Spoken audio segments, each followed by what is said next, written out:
Hello everybody, and welcome to the Friday edition of Video Clips. Just a couple of reminders. Visit makeamericansfreeagain.com.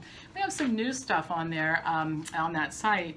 The first thing is continue to recruit. We have a lot of recruiting tools under Get Active or Take Action.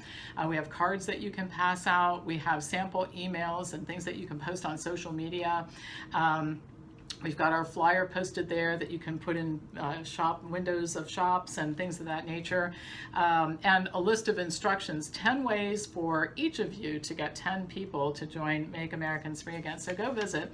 We're also building a legal resource center, so send us lawsuits that have been filed in your area and we'll post them there. And we have a good news section, and these are things like protests, lawsuits that are won, just anything that is a happy story about all of this, because there certainly is plenty of misery and we need to have happy stories sometimes. And then of course we have this fabulous, the biggest collection in the world, I think, homeschool resource center. So if you are struggling with that and need assistance, visit that. You just go look down for the homeschool section. And if you need more help than that, send me an email, pamhopper@msn.com. We will get somebody to help you, because a lot of parents are legitimately concerned about the environment and the testing and all that sort of thing that's going on in schools. This would be a good time to take a year off of college, I think, and then go back when things are a little more normalized. One thing that I tell everybody, you notice that there's no donor button on makeamericansfreeagain.com. We don't want your money, we want your name.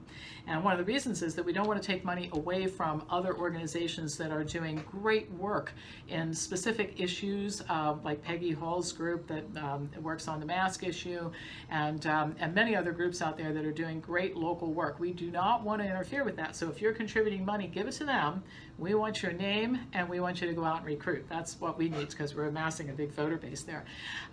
The other thing, but what you can do is, if you like what we're doing and you want to support it somehow, go to WellnessForumHealth.com and you can buy stuff from us. We have great products and educational programs, and we own a school. And by the way, if you want to talk about careers and what we're doing fall semester, and if you want to get involved, just send me an email at pamhopper@msn.com, and there is some information at WellnessForumHealth.com about that as well.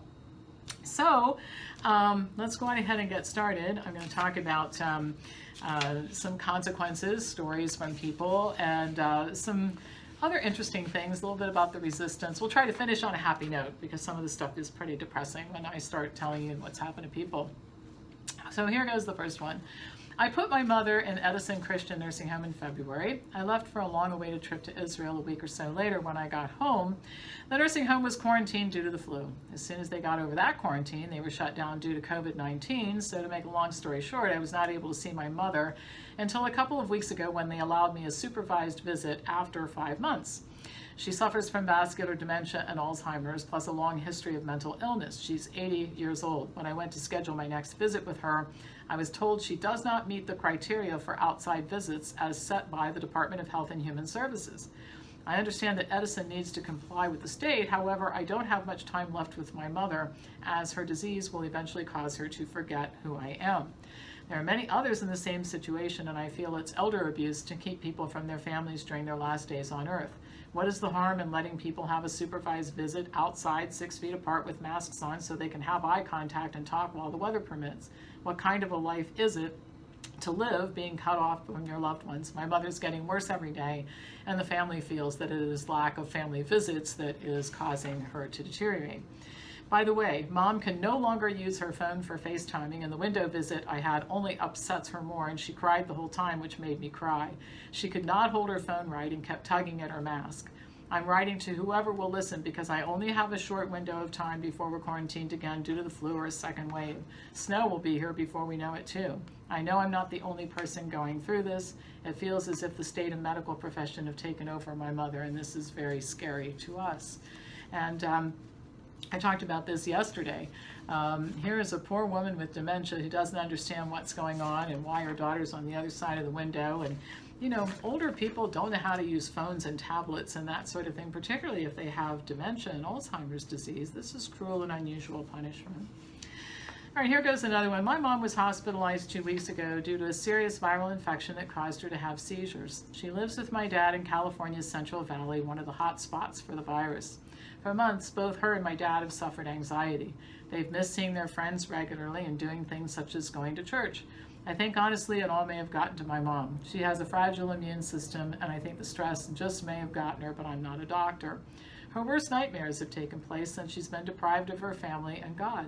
The hospital does not allow visitors. For a week, she was transferred to another hospital in San Francisco because she needed some neurological care the home hospital was not able to provide, where surprisingly 1 visitor was allowed per day. I was able to visit her there, and as a Catholic priest, I was able to anoint her. She's back in another hospital closer to home. Again, the hospital doesn't allow visitors. Thankfully, she's begun a gradual recovery. I know it would probably even speed up if her family was able to visit her. On top of all this, my dad suffers from psychological stress too. Both he and my mother have been married for 49 years. Immigrants from Portugal, they came to the United States with nothing. To see the toll of all this nonsense has taken on them, and even on their friends in varying ways. People who came to the U.S. with nothing and worked hard their entire lives has been heartbreaking. Many church festivals have been canceled, so people have not been able to connect with their faith, their traditions, and one another. It's cruel and unusual punishment. Here's one. I'm in Utah, Salt Lake City. My parents and brother live 300 miles south in Utah near the Arizona border. My mother's on chemo drugs for a type of bone marrow problem. She's been on them a long time. My brother is her full-time caregiver. She's 89. Her mind is clear as a bell and up to now has had no problem communicating. Today she suffered a light stroke, likely due to the sedentary nature of her daily life and her present condition. She's mobile in her arms and legs, meaning the stroke has not crippled her ability to move. Her mind is present, she understands everything, but the stroke has impaired her speech. She will be in the hospital overnight and will be seeing a neurologist in the morning.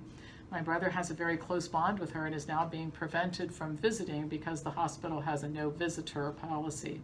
My dad, who's a retired medical doctor, and her spouse of nearly 60 years, is also not permitted to visit. This is disgusting and ridiculous. I know you've read many such stories on your video clips that your listeners have written to you about. It is unthinkable that someone in my mom's condition who cannot fully advocate for herself be isolated and left alone without another adult family member to be her patient advocate. So we're supposed to just trust the hospital on this one? I don't think so. Again, cruel and unusual punishment. And I got a very interesting email that I need to share with you. And I think I might have mentioned it before, but it bears mentioning again. And it was from a person who works in a nursing home, and also thinks that what's going on is appalling. And I want to say that I think that the people in healthcare in general, I think they try to do the right thing. There are a lot of bad apples out there, but we have to be very careful we don't throw the baby out with the bathwater and make the allegation or even imply that they're all bad, because that's simply not true. But this particular person who wrote to me said, listen, the way that these places are set up is that the staffing and everything else really kind of counts on the fact that a lot of these residents have family and friends coming to visit. They bring them things to do, books and magazines and DVDs, and they provide company, and they bring food and goodies and all that sort of thing. That the nursing home is not really set up for 100% of all of the patients to get 100% of everything they need from the people who work there.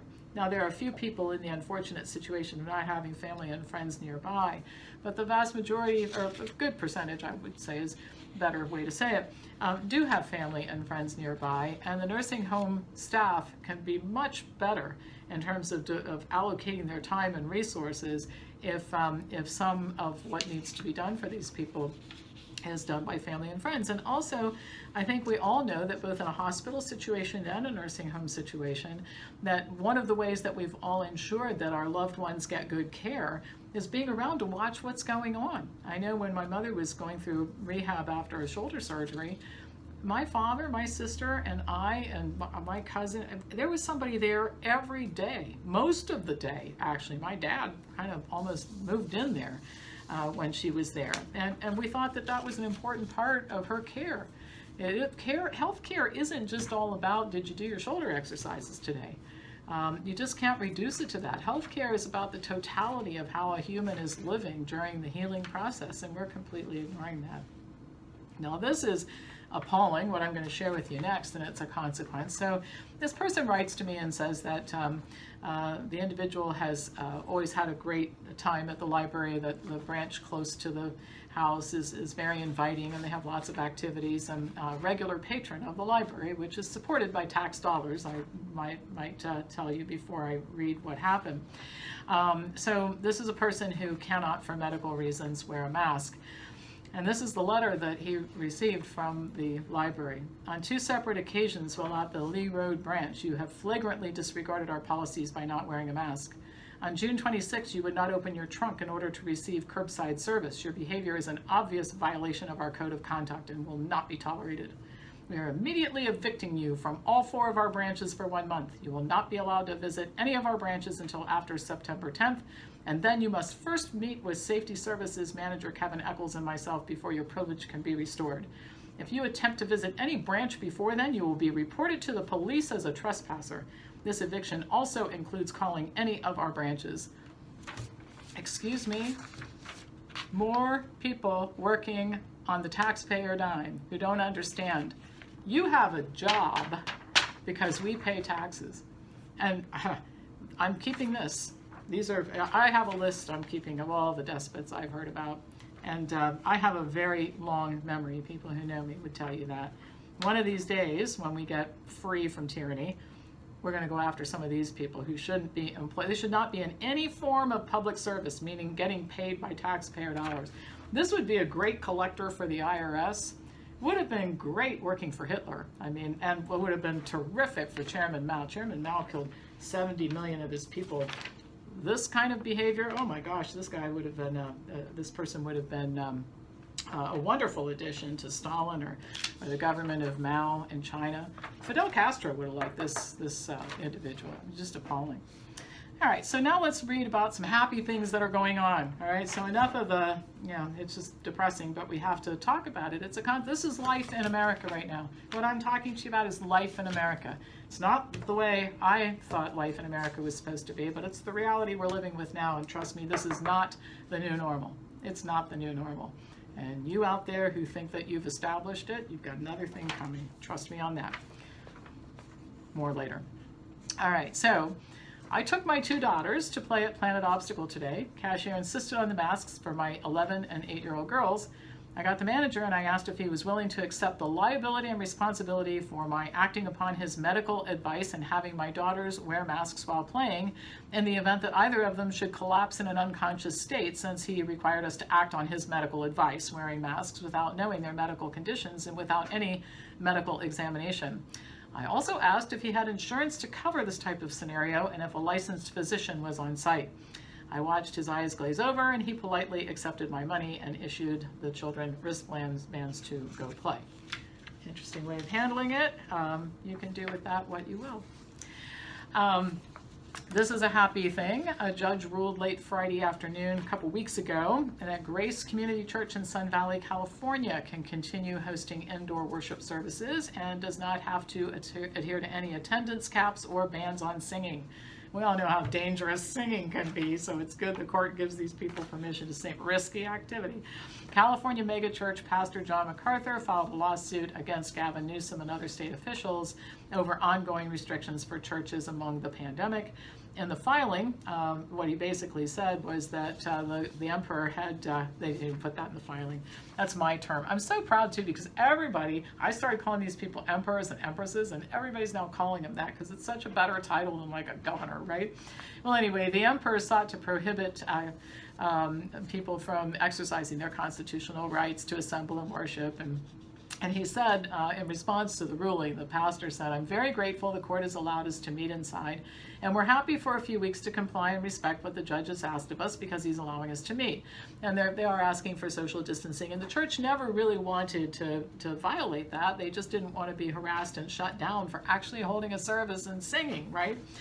So anyway, he kept his doors, to the pastor's credit, he dug in his heels and he kept his doors open during the entire time and during the lawsuit, and the Emperor Newsom lost. And by the way, there's another case against Newsom that is set to go to trial in the 3rd week in October, I believe, and he tried to get it changed till after the election, but he was unsuccessful. So the emperor is going to go on trial for his actions on, I think it's October 21st. So stay tuned. We'll post that on our legal section of our website as soon as we have more information. And I've talked a lot about the sheriffs in our country really stepping up and doing the right thing. And so the Warren County, Ohio sheriff, his name is Larry Sims, has this to say about Emperor DeWine's policies. He says, but he started by saying he was interviewed for this about this whole thing, and he says that he and his members and his staff are very concerned about the health of Ohioans. I mean, you know, sometimes the people who are opposed to a lot of what's going on are painted as callous people who don't care about anything except going out to dinner and getting their hair done, and that's not where any of us are coming from. So anyway, but he says the bottom line is that the suffering from the policies greatly outweighs any consequence that has been experienced as a result of COVID. And he said that he expressed in the beginning, and I said this too, if I wasn't for the lockdown, but in the beginning I thought, okay, if you need 2 weeks to figure it out, we can do anything for 2 weeks. The problem is it's months later, and here we are, still not a lot of things we can do, and etc. The sheriff says, and this is a big issue here in Ohio and in other places too, he says he doesn't understand why information that can be found on the Ohio coronavirus website, the CDC website, and from other reliable medical sources that rounds out the picture of COVID gets left out of press conferences. In other words, they're cherry-picking data that makes things sound much worse than they are. I talk a lot in these videos about context, the importance of putting things in context, and that isn't done.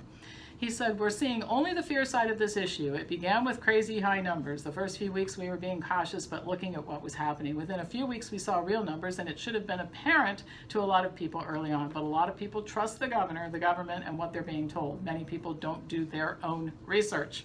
Many of you screaming at me, don't do your own research. And then when I sent this one woman referenced articles, must have been 200 references, and she wrote back, she goes, I don't have time to research. You have a lot of time to complain to me about what I have to say, but you don't have any time to look into it on your own. That's rich. So he says this back to the sheriff. He says, from the beginning we've been scolded, but it doesn't make sense. He continued with most recently they've restricted drinks after a certain hour, but increased the number of drinks you can pick up with your to-go orders. In other words, you can't sit and drink at the restaurant until past 10 o'clock, but you can order 15 drinks to take with you to go, which would have been against the law before, but we're in COVID land. Everything is different in COVID land, as I said a couple days ago. And then he said, with respect to cutting off drinking at 10 p.m., that can result in someone piling up 5 or 6 drinks before 10 and sitting there drinking them until 11. How does that make any sense? The sheriff is concerned about the long-term effects of COVID, not the health issue. He says, we're putting a stranglehold on businesses with restrictions that will result in businesses in Warren County shutting down for good. In Warren County, the sheriff's office has made it the modus operandi to reach out to the county prosecutor, the primary legal counsel of the office, seeking understanding and interpretation of the orders, and trying to do the best he can not to harass people.